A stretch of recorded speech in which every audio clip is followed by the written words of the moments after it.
महाभारत युद्ध के बाद धृतराष्ट्र और गांधारी ने दुर्योधन समेत अपने 100 पुत्रों को खो दिया। उनके लिए ये बहुत बड़े दुख की घड़ी थी। राजपाट भी चला गया, युधिष्ठिर नए राजा बने और भीम नए युवराज। इस नई स्थिति में वह खुद को उपेक्षित महसूस करने लगे। भीम तो मौके बेमौके उनका अपमान भी कर ही देते थे। ऐसे में उन दोनों की जीवन कैसे बदल गया। वो इस युद्ध के बाद कब तक जिए।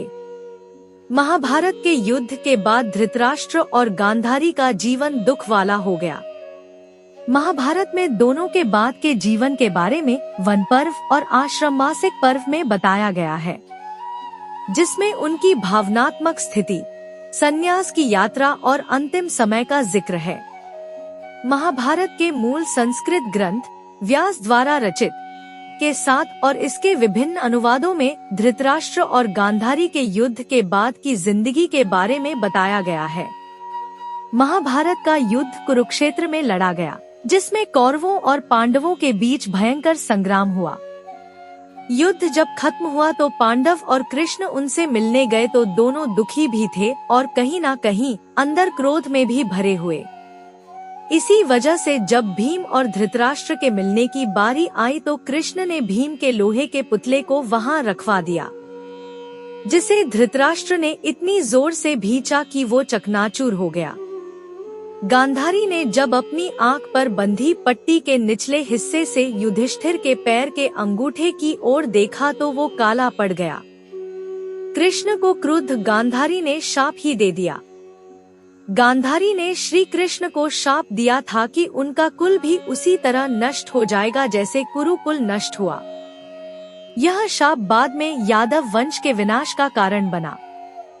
हालात ऐसे थे कि धृतराष्ट्र और गांधारी कहीं जा भी नहीं सकते थे।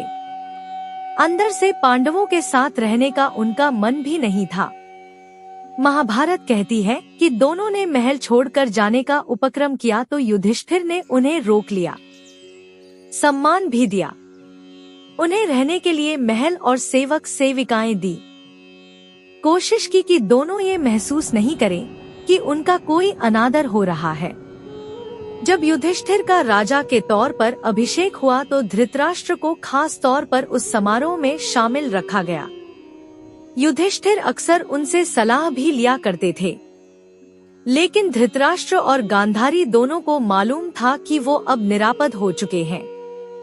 वह महल में रहते जरूर थे, लेकिन अपने पुत्रों के शोक से कभी उबर नहीं पाए।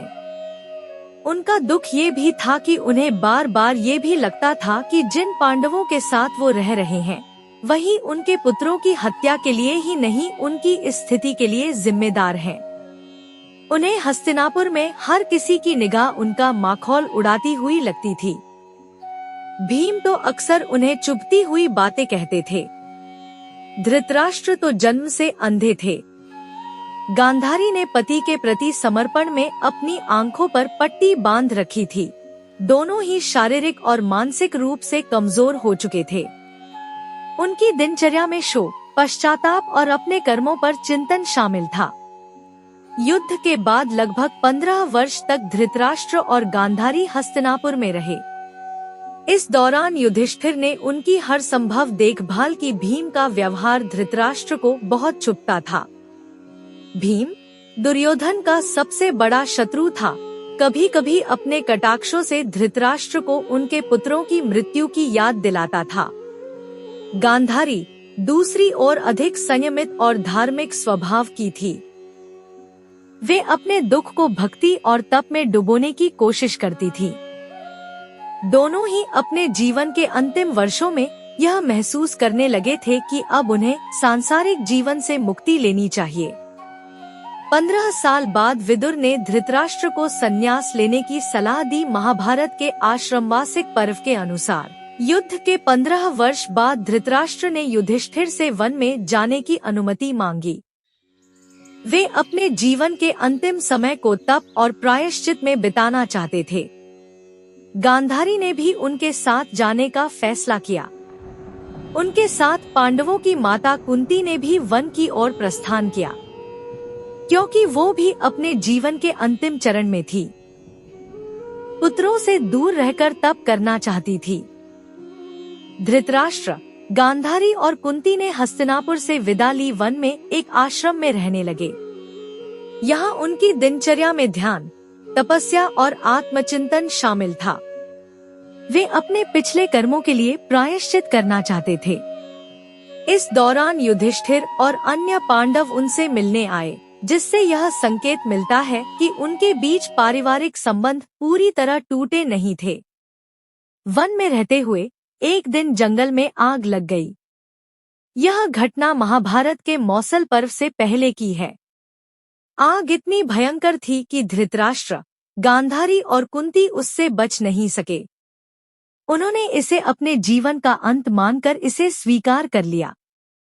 आग में प्राण त्याग दिए।